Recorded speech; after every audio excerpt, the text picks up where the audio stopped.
Sir, स्वागत है आपका हमारे YouTube चैनल खबरें बिहार लाइव पर। नमस्कार नमस्कार।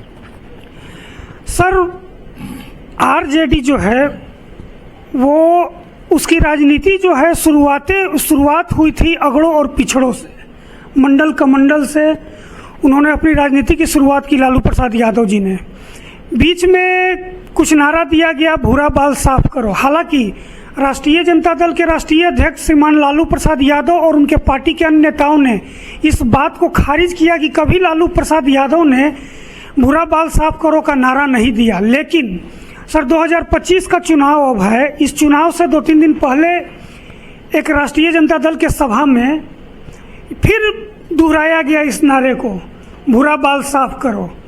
इससे पहले सर कुछ दिन जो है ब्रह्मर्षि समाज को टारगेट करके बलवेश्वर मुखिया के बारे में राष्ट्रीय जनता दल की प्रवक्ता बोली, जिससे जातीय उन्माद फैले, राजनीतिक में गर्मी आए। तो क्या लगता है सर, फिर से इनका चुनावी हथकंडा पुराने ढर्रों पर, जात पात पर, ऊंच नीच पर ही रहेगा? देखिए, बिहार की जनता काफ़ी प्रबुद्ध है, काफ़ी जागरूक है और शुरुआती दौर में निश्चित रूप से लालू प्रसाद यादव ने जात पात का रंग देकर जातीय गोलबंदी करके फायदा उठाने का काम किया। लेकिन बिहार की जनता अब बहुत आगे निकल चुकी है। आदरणीय नीतीश कुमार के नेतृत्व में भाजपा के सहयोग से आज बिहार बहुत आगे बढ़ चुका है, शिक्षित हो चुका है, सब तरह से बौद्धिक हो चुका है और आदरणीय प्रधानमंत्री नरेंद्र मोदी जी के आशीर्वाद से बिहार काफ़ी विकास किया है। इसलिए अब लाख वो प्रयास करें, क्योंकि उनके तो आदत में शामिल है लालू जी की पार्टी का जात पात करना, जातीय रंग देना, जातीय माने वैमनस्यता फैलाना और उससे फायदा उठाना।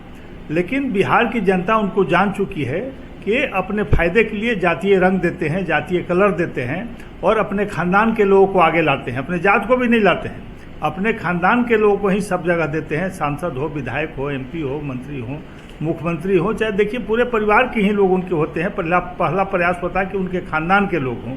तो बिहार की जनता ऐसे लोग को अब नहीं लाइक करती है और लालू जी राख नारा लगावे, बिहार की जनता उनके झांसे में नहीं आने वाली है। लेकिन उनका चरित्र नहीं बदल रहा है, इसमें दो राय नहीं है। आज भी उसी रास्ते पर चल रहे हैं और नरसंहारों का दौर अगर उनकी सरकार आएगी तो निश्चित रूप से शुरू हो जाएगी। लूटपाट, गुंडागर्दी फिर से चरम पर हो जाएगा।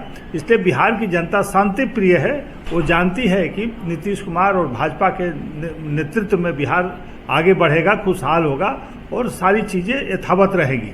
तो निश्चित रूप से लालू जी को अब अपना स्वभाव बदलना होगा, नहीं तो जनता ने उन्हें किसी लायक नहीं छोड़ा है और आने वाले दिनों में और उनकी बुरी स्थिति होने वाली है। कांग्रेस पार्टी जी उसकी सहयोगी है, उसका भी साख पूरी तरह से समाप्त हो गया है और फिर से आने वाले चुनाव में आप देखेंगे कि एनडीए की 2/3 की बहुमत, 2.25 से ऊपर सीटें हमारी पार्टी लाएगी, हमारा गठबंधन लाएगा। नीतीश कुमार जी, भाजपा लोजपा चिराग जी और मांझी जी उपेंद्र कुशवाहा मिलकर, इसी बात का दहशत उन्हें है, जिसलिए इस तरह की वो बातें कर रहे हैं। लोगों में वैमनस्य फैलाना चाहते हैं, जातीय रंग देना चाहते हैं, जो अब बिहार में नहीं चलेगा। अच्छा सर, एक सवाल और है। 9 जुलाई को जो भारत बंदी था, इन लोगों ने सतमूर्ति के पास एक मंच, गाड़ी पर मंच बनाया था, रथ के ऊपर। उस मंच पर पप्पू यादव और कन्हैया कुमार को नहीं चढ़ने दिया गया।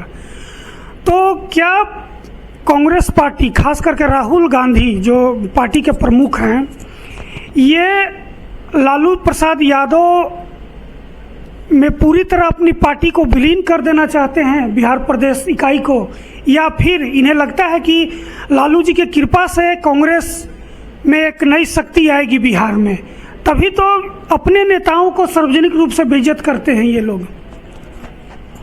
देखिए, कांग्रेस पार्टी पूरी तरह से मरणासन स्थिति में है और उसे सहारे की जरूरत है। तो राजद के साथ मिलकर कुछ अपने जीविकोपार्जन के लिए काम करती है।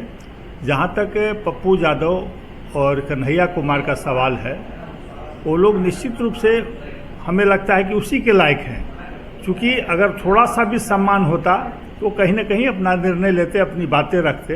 लेकिन अभी भी वो लगता है कि उनके पैरों में गिरे हुए हैं और अभी भी वो अपमानित होने के लिए तैयार हैं।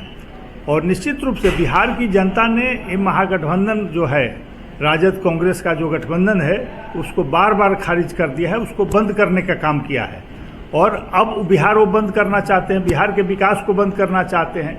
जनता कभी भी उनको इस स्थिति में नहीं लाएगी कि बिहार का विकास अवरुद्ध हो। ये लाख कर ले, ये माने पूरी तरह से विफल रहा। उनका गठबंधन का जो बंद है, जनता का समर्थन नहीं मिला।